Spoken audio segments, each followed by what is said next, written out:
Alors bonjour et bienvenue sur ce premier tuto qui est dédié au masque d'écrêtage, donc en lien avec les exercices qu'on a fait en cours et avec le programme qu'on étudie également.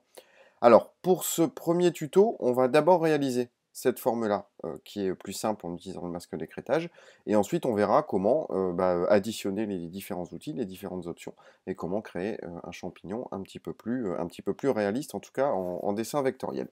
Donc pour ça, on va commencer par créer un nouveau fichier. Ce nouveau fichier, je vous propose de le mettre en pixels, d'accord? Donc là, j'ai fait fichier nouveau. Je vais paramétrer directement pour le web. Donc soit j'utilise ici les paramètres prédéfinis web. Donc je vois que l'unité de mesure est pixels. Et on va créer un fichier de 600 par 600 pixels, d'accord? Si je clique ici dans Options avancées, on va garder une pixelisation, une résolution écran de 72 pixels par pouce et RVB, donc rouge, vert, bleu, c'est-à-dire à destination d'un support digital web, application, etc. Et non pas un support d'impression, où là on aurait travaillé en 300 pixels par pouce en effet de pixelisation et on aurait travaillé en mode colorimétrique CMJN pour cyan, magenta, jaune et noir. Et je crée mon nouvel espace de travail. Alors, le premier masque d'écrêtage, en fait, concerne l'espace de travail. Parce que comme vous le remarquez sur Illustrator, si je prends ici n'importe quel outil et que je dessine par exemple un rectangle arrondi, mes éléments vectoriels dépassent de l'espace de travail. Donc je le vois ici. Si je vais ici dans mon panneau de contrôle calque, je vois que j'ai un premier calque par défaut et ensuite l'ensemble des tracés qui vont venir se mettre dans ce premier calque. Ce que je peux faire en fait, avant même de commencer à travailler, c'est écrêter ce calque-là pour qu'en fait, tout ce qui dépasse de notre espace de travail ne soit pas visible à l'écran. Donc, pour ça, c'est très simple. Avec l'outil, j'appuie sur M pour avoir l'outil rectangle. Je vais tracer un rectangle de 600 pixels par 600 pixels, que je retrouve donc ici, et je vais écrêter ici le rectangle en utilisant cette petite icône ici, créer ou annuler le masque d'écrêtage directement à partir du panneau de contrôle calque. Donc je vais refaire la manipulation, je vais reprendre mon rectangle arrondi, et quand je dessine mon rectangle arrondi, vous voyez ici que tout ce qui dépasse du carré n'apparaîtra pas sur l'espace de travail. Je peux à tout moment retourner dans mon panneau de contrôle calque et retirer ici, annuler le masque d'écrêtage. Donc là, on va rester sur le masque d'écrêtage comme ceci. Et on commence le dessin du champignon. Alors, pour le dessin du champignon, on va utiliser la forme géométrique elliptique, donc l'outil ellipse. J'appuie sur Shift pour dessiner un beau rond. Je vous rappelle, ici, si je passe en mode tracé, que j'ai 4 points d'ancrage qui composent une ellipse. Si j'utilise la flèche blanche ici, l'outil sélection directe, je peux sélectionner indépendamment chaque point d'ancrage et les modifier leur position, mais modifier également les courbes de Bézier qui relient les points d'ancrage les uns aux autres. Donc je clique une fois pour activer le point d'ancrage ici en bas, j'aurais pu le faire en haut, à gauche ou à droite. Je sélectionne celui du bas, je clique, je reste appuyé pour dessiner la forme haute de mon champignon.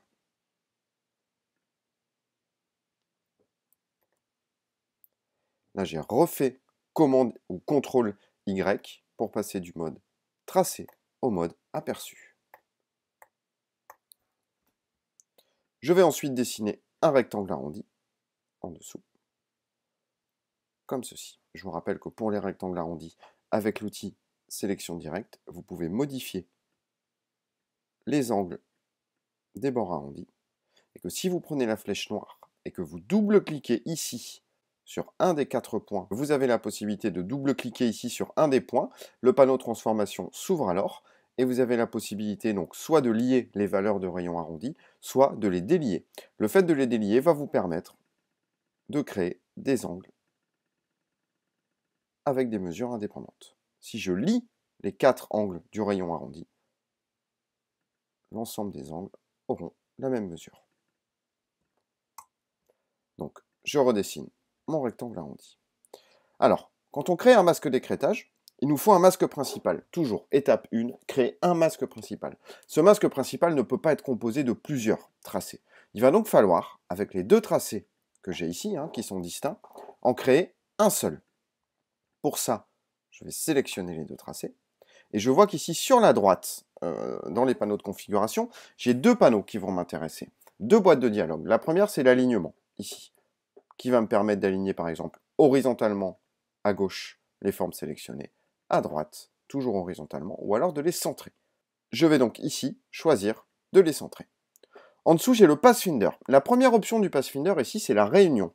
C'est-à-dire que ça permet de prendre plusieurs vecteurs, plusieurs tracés, plusieurs formes géométriques, et de n'en créer qu'une seule, avec en fait une redistribution des points d'ancrage. Alors regardez bien l'écran, je me mets ici sur la première option du Pathfinder, je clique, et effectivement, il y a une redistribution des points d'ancrage, et j'ai un seul et même tracé. Je vais positionner ici. Alors, ce tracé principal, donc qui est le masque d'écrêtage qu'on va utiliser par la suite, la couleur n'a pas d'importance, c'est un tracé transparent au final. Vous pouvez mettre toute la couleur que vous voulez dedans, on va la perdre cette couleur. Donc la deuxième étape, ça va être de créer ce qu'on va faire apparaître à l'intérieur de ce masque, ou alors ce que le masque va faire disparaître. On va donc dessiner un rectangle, comme ceci. Ce rectangle, on va lui mettre une couleur. Rouge comme ça, par exemple. Donc pour mettre la couleur, deux possibilités. Soit vous utilisez ici ce qu'il y a en bas de la barre d'outils principale, donc avec à chaque fois le contour et le fond, et la possibilité en cliquant sur la petite flèche ici d'inverser les deux. Ou alors directement ici, en haut à droite, le panneau de contrôle couleur, avec, je vous le rappelle, le petit menu déroulant qu'il y a là, et qui va vous permettre d'afficher les options pour sélectionner vos couleurs en fonction du mode colorimétrique qui est choisi. C'est-à-dire que là, on est en rouge, vert, bleu, puisqu'on travaille pour le web, comme j'ai expliqué précédemment. Si vous recliquez ici, vous pouvez changer le profil colorimétrique et passer en niveau de gris, par exemple, ou en CMJN. Donc là, on va rester en RVB. Et ce qu'on va faire maintenant, c'est qu'on va dessiner des ellipses. Alors, vous verrez dans l'exercice avec les coupes de champagne que je vous propose de créer justement différentes ellipses comme ça, mais en utilisant les options de forme diffuse. Donc je vous invite à vous rendre sur la vidéo de l'exercice champagne dans lequel je vous explique comment, à partir d'une seule ellipse, créer une diffusion avec des tailles différentes, des espaces différents, avec des rotations différentes. Ici, on va changer la couleur et on va la mettre en beaucoup plus clair. Un petit rose pâle comme ça. Je vais dupliquer ces ronds-là. Alors pour les dupliquer, j'appuie sur Alt, puisque je veux les dupliquer au sein du même calque ici, c'est-à-dire que je veux dupliquer le tracé au sein du calque 1. J'appuie sur Alt et je duplique. Vous pouvez changer la taille également si vous le souhaitez. Je vous rappelle que pour garder les proportions, vous devez appuyer sur le bouton Shift de votre clavier lorsque vous faites une transformation manuelle, c'est-à-dire que vous changez soit la taille, soit la rotation, comme je suis en train de le faire là, d'une forme géométrique. Donc, étape numéro 1, créer le tracé du champignon. Étape numéro 2, créer ce qu'on va écrêter dans ce masque-là. J'appuie sur Shift et je vais sélectionner l'ensemble de mes formes. Parce qu'en fait, pour réaliser un masque d'écrêtage dans un masque principal, vous devez impérativement créer un groupe d'objets, c'est-à-dire qu'on va associer les différentes formes. Donc là, j'ai sélectionné l'ensemble des formes, je fais un clic droit et je vais associer. Le raccourci, c'est Commande G sur Mac ou Ctrl G sur PC. Je vais associer. J'ai mon masque principal, j'ai mon groupement d'objets.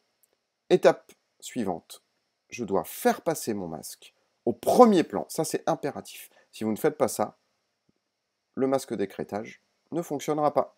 Donc ici, on a le champignon que je vais venir placer au-dessus, comme ça. Voilà. J'ai la possibilité ici, en double-cliquant, d'aller modifier un petit peu les formes dans mon groupement. Vous voyez que je suis passé ici dans ce qu'on appelle le mode isolation. Il y a une autre vidéo qui est dédiée à ce sujet-là. Et pour sortir du mode isolation, je vais double-cliquer en dehors. Un masque principal, un groupement d'objets. Je sélectionne maintenant l'ensemble. Et maintenant, soit j'utilise le bouton ici, créer ou annuler le masque d'écrêtage directement dans mon panneau de contrôle calque, ou alors plus simplement, clic droit, créer un masque d'écrêtage. Si on souhaite modifier le groupement à l'intérieur, il y a deux solutions. Soit l'outil sélection directe, ici, vous voyez, qui me permet directement et indépendamment surtout d'aller bouger mes objets à l'intérieur. Ou alors, comme j'expliquais tout à l'heure, le mode isolation, je double-clique une fois pour rentrer dans le groupe qui est écrété et je redouble-clique une deuxième fois pour passer en mode isolation. Et je double-clique en dehors pour sortir du mode isolation. Voilà, donc maintenant qu'on a réalisé ça, on va le supprimer. Donc ce qu'on a réalisé, c'est ça. Et on va voir comment additionner les outils, comment les utiliser les uns après les autres pour créer un champignon un petit peu plus réaliste. Donc on va le faire, on va garder l'exemple à côté, comme ça ce sera peut-être plus facile pour vous. Hop, je vais créer un rond. Je prends l'outil sélection directe, comme ceci. Je vais créer un certain nombre de ronds. Voilà. Donc, j'appuie sur Shift pour faire une sélection multiple et j'applique la couleur. Donc, je vous rappelle que ça, ici, ce qu'on a dessiné là, ce tracé-là, c'est le masque principal. Donc, on n'en a pas besoin pour le moment. On n'a pas besoin de couleur, en fait. On va vraiment l'utiliser comme masque principal. Donc, la couleur rouge ici, on va devoir la redessiner derrière en utilisant, par exemple, n'importe quelle forme. Là, on va prendre un rectangle. J'utilise la pipette pour aller chercher la couleur de mon champignon. Je travaille toujours au sein du même calque. Il y a un tuto qui sera dédié à l'utilisation des calques, la création de groupes de calques et la création de plusieurs calques, notamment pour la gestion des différents plans. Donc, hop, clic droit, disposition, arrière-plan. Donc, je répète les étapes. Le masque principal doit être en premier plan. Clic droit, disposition, premier plan. L'ensemble des formes que l'on souhaite écrêter doivent être associées. Donc, je fais une sélection multiple et je fais commande G, qui est le raccourci de clic droit associé. Et je vais maintenant placer mon masque au-dessus, sélectionner l'ensemble, faire un clic droit et créer un masque d'écrêtage, comme ceci. Et on va incliner légèrement le haut du champignon. On va dessiner maintenant le pied du champignon. Donc pour ça, on va utiliser l'outil plume.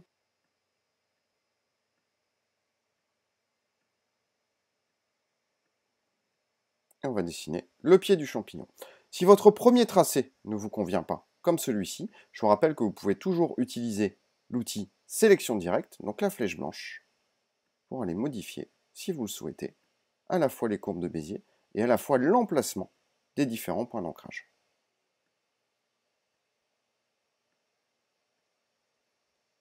Là, une petite rotation. Clic droit, disposition, arrière-plan. Maintenant que nous avons dessiné le pied et le haut du champignon, il nous reste un dernier élément à dessiner, c'est l'ombre. Si vous regardez ici sur l'exemple que j'ai créé pour ce tuto, on se rend compte que l'ombre est intégrée dans le tracé du pied. Vous l'avez compris, c'est un masque d'écrêtage. Donc ce qu'on va faire, c'est très simple. Prendre l'outil plume et on va créer une ombre. Comme ceci. Là, je peux dépasser, aucun souci. Couleur plus foncée.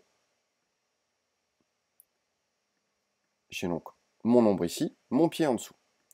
L'ombre, je vais mettre de l'opacité, on va le mettre par exemple à 50%.